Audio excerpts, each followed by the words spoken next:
So I think, it doesn't make sense to be sitting down during this interview. I feel very awkward. It's like I want to dance with you. You did such an amazing job in this. Did you really enjoy getting this opportunity to do this?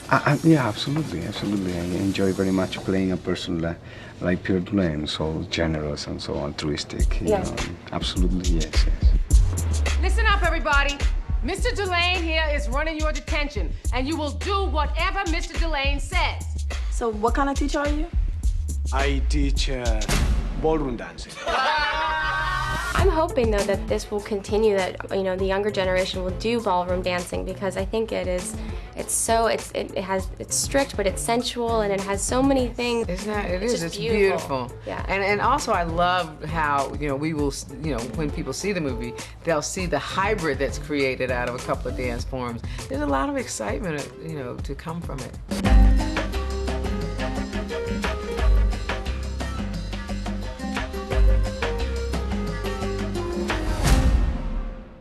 Mr. Dulain just getting his flirt on. I heard you're very professional, and the kids said they had a great time going to your apartment and playing video games, and I'm like, what a great guy, Sometimes we just got together, and there was a purpose for that, we can just meet each other in the working place and just have rehearsals and dance and stuff like that. But it's better if we just have some space in which we feel a little bit more free, and then we can talk to each other in a different context. And I think that collaborated actually to put the people together and bond together as a group.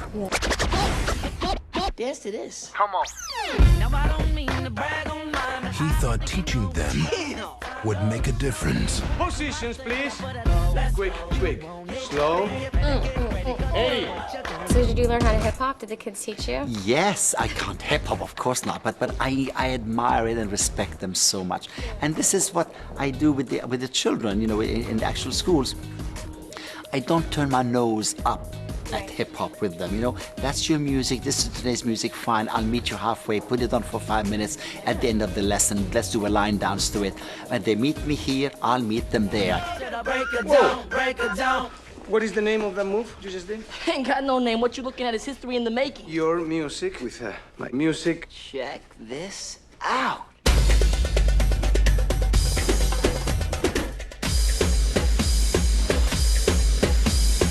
What was it like for you guys, because, growing up, you in school, the way we dance as kids, like we're all kind of grinding up on each other. It's not very romantic, but this is very sensual and almost more intimate. Did you guys notice that when you guys were dancing? It's very personal, and Pierre used to stress a lot, look at her, well, not to look down, but not to just look up into space, but look at your partner and engage them and smile and have fun. Yeah, and the eye connection big, huh? Yeah, so it's definitely sensual, but it's also very respectful too in other ways. Because you could say that the kind of dance that you were referring to was sensual, but it's it's not.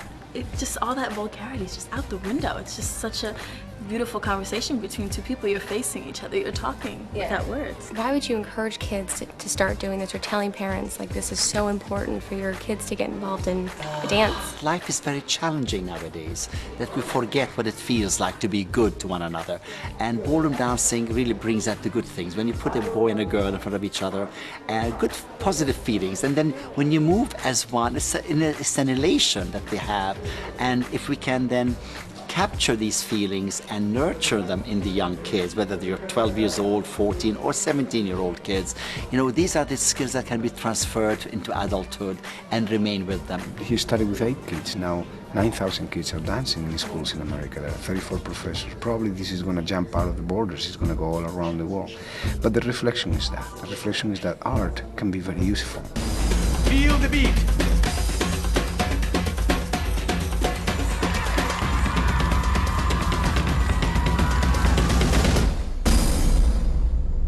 Punk moves like that won't get you no play around here. Trust me, I've tried it. Oh, I got plenty of play.